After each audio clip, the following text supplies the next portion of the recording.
UFC launches into a new decade with the highly anticipated return of the notorious Conor McGregor, who meets UFC superstar Donald Cowboy Cerrone at UFC 246. The Octagon welcomes back McGregor after a 15-month hiatus. The former two-division champion looks to prove once again just why he is the biggest draw in the game. However, this isn't Cowboy's first rodeo under the bright lights. A relentless competitor with a never-say-die attitude, Cerrone boasts an unrivaled UFC finishing record and knows he has the firepower to take out the Irishman. Conor McGregor, do it. The legions of fans can expect fireworks as we kick off 2020 with an almighty bang. Hello and welcome to UFC Inside the Octagon. We're back for a new decade. John Gooden, Dan Hardy, Conor's back. Cowboy Cerrone never left. Dan, it is a massive fight to kick things off this year in 2020. How exciting.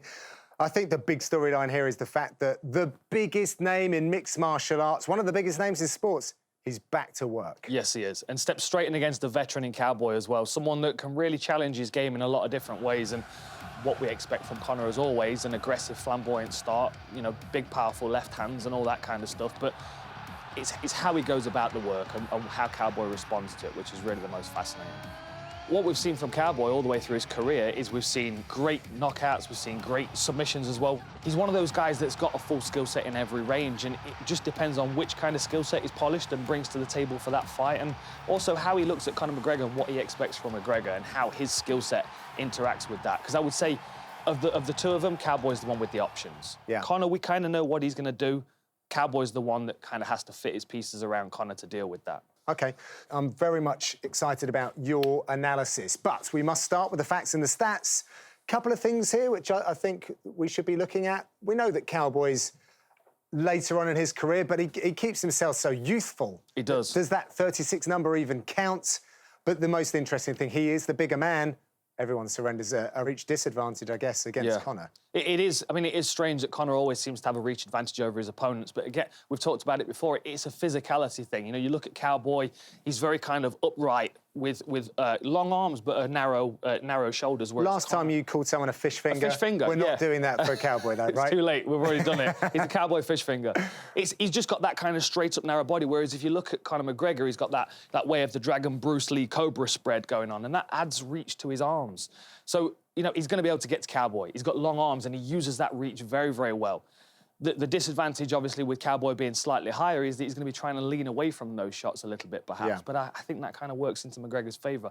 The height of Cowboy is more about the length of his legs, in my opinion, and that is a big key. Because, obviously, all the stats we've got, that's the one that stands out to me. Yeah. 7 KOs from kicks is, I mean, that's his secret weapon in this fight for me. I watched the marvellous documentary series that Cowboy's team have put together, and his head coach has, in my eyes, maybe oversimplified things down to Conor McGregor has a big left hand and a first round. Yes. Is that an oversimplification in your eyes as well? And, you know, how does, therefore, this fight start to look in the early goings? It is absolutely an oversimplification, but I think that the coaches that said that know that. I think Cowboy hearing that would know that, and I think Conor would write that off if he heard that said about him. There's so much more to his left hand. Yes, he has one main technique, and his whole game is kind of built around it.